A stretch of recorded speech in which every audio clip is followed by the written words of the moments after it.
इंसान जब से दुनिया में आया है तब से वो समय के रहस्य को समझने में लगा हुआ है। समय आगे बढ़ता रहता है, हमारी जिंदगी बनाता है और दुनिया पर अपनी छाप छोड़ता है। लेकिन सोचो, अगर हम समय की पकड़ से आजाद हो जाएं तो क्या होगा?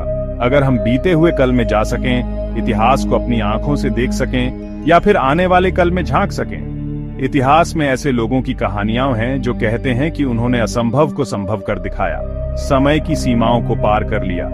ये कहानियां इतनी अजीब और हैरान करने वाली हैं कि हमारी कल्पनाओं पर हमेशा के लिए छाप छोड़ गई हैं। मेरे साथ आइए दोस्तों, समय यात्रा के रहस्यमयी दुनिया में।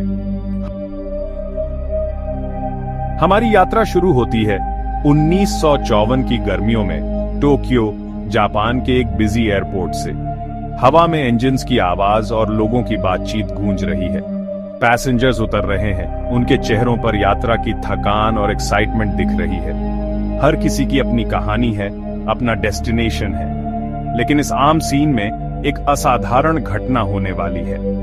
एक ऐसी घटना जो ऑफिशियल्स को हैरान कर देगी और डिबेट्स को जन्म देगी। एक आदमी बिजनेस सूट पहने पासपोर्ट कंट्रोल के पास आता है। वो शांत दिख रहा है लेकिन कॉन्फिडेंट भी। वो अच्छी फ्रेंच बोलता है और कुछ और लैंग्वेजेस भी, लेकिन उसका पासपोर्ट देखने में असली लगता है। लेकिन उस पर एक ऐसे देश की स्टैंप है जिसके बारे में ऑफिसर्स ने कभी नहीं सुना, टॉरेट। एक ऐसी जगह जो किसी मैप पर नहीं है। वो आदमी कहता है कि टॉरेट फ्रांस और स्पेन के बीच एक छोटा सा देश है, एक ऐसी जगह जिसके बारे में ऑफिसर्स ने कभी नहीं सुना। वो अपने मैप्स चेक करते हैं लेकिन उन्हें कुछ नहीं मिलता। वो घबरा जाता है, अपनी आइडेंटिटी पर जोर देता है और पूछता है कि उसके देश को क्यों नहीं पहचाना जा रहा। जैसे जैसे समय बीतता है उसकी फ्रस्ट्रेशन बढ़ती जाती है। घंटे बीत जाते हैं और रहस्य गहराता जाता है। एयरपोर्ट पर चहल पहल है, लेकिन इस आदमी के लिए लगता है जैसे समय रुक गया है। आदमी के डॉक्यूमेंट्स असली लगते हैं, फिर भी टॉरेट का कोई रिकॉर्ड नहीं है। ऑफिसर्स हैरान हैं, उन्हें कोई लॉजिकल एक्सप्लेनेशन नहीं मिल रही। बिविल्डर्ड ऑफिशियल्स उसे पास के एक होटल में रात के लिए ले जाते हैं, इस उम्मीद में कि सच्चाई सामने आ जाएगी। वो सुबह आगे इन्वेस्टिगेट करने का प्लान बनाते हैं। 2 इमिग्रेशन ऑफिसर्स उसके कमरे के बाहर पहरा देते हैं, लेकिन जैसे जैसे घंटे बीतते हैं वो आदमी बिना कोई निशान छोड़े गायब हो जाता है। ऐसा लगता है जैसे वो कभी था ही नहीं। कमरा बाहर से लॉक्ड है, खाली है, कोई स्ट्रगल के निशान नहीं, कोई क्लू नहीं।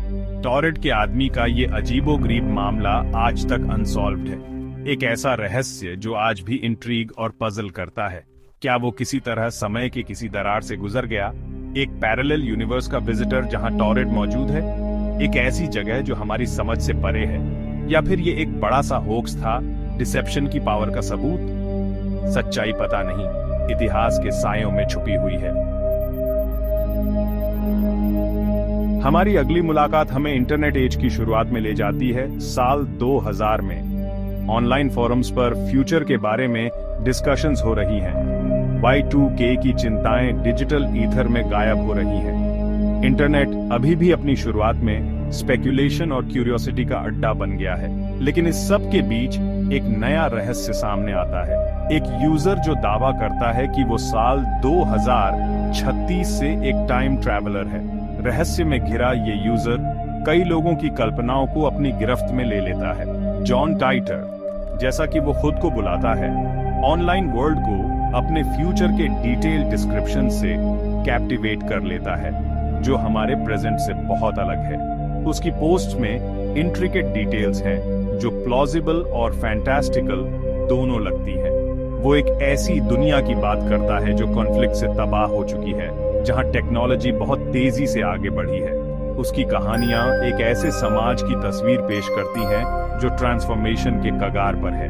टाइटर अपनी टाइम मशीन की फोटोग्राफ्स पोस्ट करता है, एक कॉम्प्लेक्स डिवाइस जिसके बारे में वो दावा करता है कि ये उसे समय में जंप करने देती है। इंट्रिकेट डिजाइन वाली ये मशीन इंट्रीग और स्केप्टिसिज्म दोनों पैदा करती है। वो क्वांटम फिजिक्स और समय के नेचर के बारे में लेंथी डिस्कशंस करता है।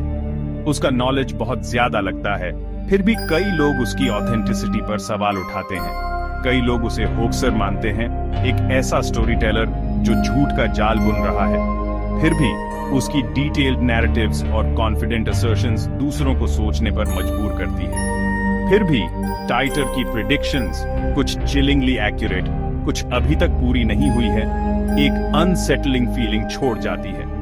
उसके शब्द उन लोगों के दिमाग में रह जाते हैं जो उन्हें पढ़ते हैं।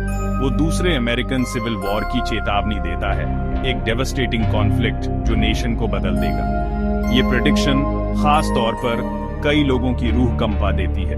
वो एक ऐसी दुनिया की बात करता है जहां कंप्यूटर्स ने ह्यूमन इंटेलिजेंस को पीछे छोड़ दिया है, एक ऐसा फ्यूचर जो एक्सिलरेटिंग और टेरिफाइंग दोनों है। ऐसे फ्यूचर के इम्प्लीकेशंस बहुत गहरे हैं। फिर जितनी अचानक वो आया था, जॉन टाइटर डिजिटल लैंडस्केप से गायब हो जाता है। उसका जाना भी उतना ही रहस्यमयी है जितना उसका आना, पीछे कई अनआंसर्ड क्वेश्चंस छोड़कर। उसकी असली आइडेंटिटी, उसके मोटिव्स और उसके क्लेम्स की सच्चाई एक रहस्य बनी हुई है। जॉन टाइटर का एनिग्मा आज भी फैसिनेट और परप्लेक्स करता है, एक डिजिटल गोस्ट स्टोरी। हमारा आखिरी डेस्टिनेशन हमें वॉर टाइम रिसर्च की शैडोवी वर्ल्ड में ले जाता है, जो सीक्रेसी में घिरी है और टेक्नोलॉजिकल एम्बिशन से भरी है। ये एक ऐसा रेलम है जहां साइंस और अननोन की बाउंड्रीज को उनकी लिमिट्स तक पुश किया जाता है, अक्सर अनफोर्सीन कॉन्सिक्वेंसेस के साथ। यहीं पर वर्ल्ड वॉर II के बीच यूएस नेवी ने एक डेयरिंग और हाईली क्लासिफाइड एक्सपेरिमेंट किया था, द फिलाडेल्फिया एक्सपेरिमेंट। ये ऑपरेशन मिलिट्री हिस्ट्री की सबसे कंट्रोवर्शियल और मिस्टीरियस इवेंट्स में से एक बन गया है। साल है 1943, एक ऐसा समय जब दुनिया वॉर के केओस में घिरी हुई है। फिलाडेल्फिया नेवल शिपयार्ड में डिस्ट्रॉयर एस्कॉर्ट USS एल्ड्रिच को एक्सपेरिमेंटल टेक्नोलॉजी से आउटफिट किया गया है, इलेक्ट्रोमैग्नेटिक जनरेटर्स और डिगॉसिंग इक्विपमेंट का एक पोटेंट मिक्स। इन डिवाइसेस का मकसद शिप के चारों ओर एक पावरफुल इलेक्ट्रोमैग्नेटिक फील्ड क्रिएट करना था। लेजेंड के हिसाब से गोल ये था कि शिप को एनिमी रेडर से इनविजिबल बना दिया जाए, ताकि उसे डिटेक्ट ना किया जा सके और एलाइज को एक सिग्निफिकेंट एडवांटेज मिल सके। लेकिन जैसे ही एक्सपेरिमेंट शुरू होता है, कुछ टेरिबली रॉन्ग हो जाता है। टेक्नोलॉजी मेलफंक्शन करती है ऐसे तरीके से जिसकी किसी ने प्रेडिक्ट नहीं की थी। एल्ड्रिच एक ब्लाइंडिंग फ्लैश ऑफ लाइट में घिर जाती है। उसका हल एक अदरवर्ल्डली ग्लो से शिमर करता है। ये सीन मेस्मराइजिंग और टेरिफाइंग दोनों है। विटनेसेस का दावा है कि शिप पूरी तरह से गायब हो गई और कुछ ही देर बाद नॉर्फोक वर्जीनिया में रीअपीयर हुई, जो सैकड़ों माइल्स दूर है। ये एलिजिड टेलीपोर्टेशन फिजिक्स के सभी नोन लॉज को डिफाई करती है। क्रू डिसोरिएंटेड और टेरिफाइड, लाइट और साउंड के एक वॉर्टेक्स से एक टेरिफाइंग जर्नी की कहानियां सुनाते हैं। उनके अकाउंट्स हॉरर और कंफ्यूजन से भरे हैं। यूएस नेवी का ऑफिशियल स्टैंस ये है कि ऐसा कोई एक्सपेरिमेंट हुआ ही नहीं। उन्होंने कंसिस्टेंटली ऐसे किसी एक्टिविटी में इन्वॉल्वमेंट से इनकार किया है। क्या फिलाडेल्फिया एक्सपेरिमेंट सच में हुआ था? क्या ये एक ग्राउंड ब्रेकिंग साइंटिफिक एंडेवर था या सिर्फ एक मिथ? क्या USS एल्ड्रिच टाइम और स्पेस में ट्रांसपोर्ट की गई थी? क्या इसने ऐसे डिमेंशंस को ट्रैवर्स किया जो मॉडर्न साइंस के लिए अननोन है? या ये कहानी सिर्फ वॉर टाइम पैरानोया और अननोन के प्रति ह्यूमन फैसिनेशन का नतीजा है? सच्चाई पता नहीं, मिस्ट्री और स्पेकुलेशन में घिरी हुई है। ये हमें एक ऐसे रेलम की झलक दिखाती है जहां इम्पॉसिबल मुमकिन लगता है, जहां पास्ट और फ्यूचर एक डिजीइंग डांस में मिल जाते हैं। क्या ये कहानियां सिर्फ कल्पना हैं, ओवर एक्टिव इमेजिनेशंस का नतीजा, या क्लेवर होक्सेस? या इनमें सच्चाई का एक अंश है, एक हिंट कि टाइम की बाउंड्रीज उतनी रिजिड नहीं है जितना हम मानते थे? जवाब दोस्तों पता नहीं, लेकिन टाइम ट्रैवल के साथ एंड्यूरिंग फैसिनेशन, उसके सीक्रेट्स को जानने की ह्यूमन डिजायर, ये सुनिश्चित करती है कि ये कहानियां आने वाली जेनरेशंस को कैप्टिवेट और इंस्पायर करती रहेंगी।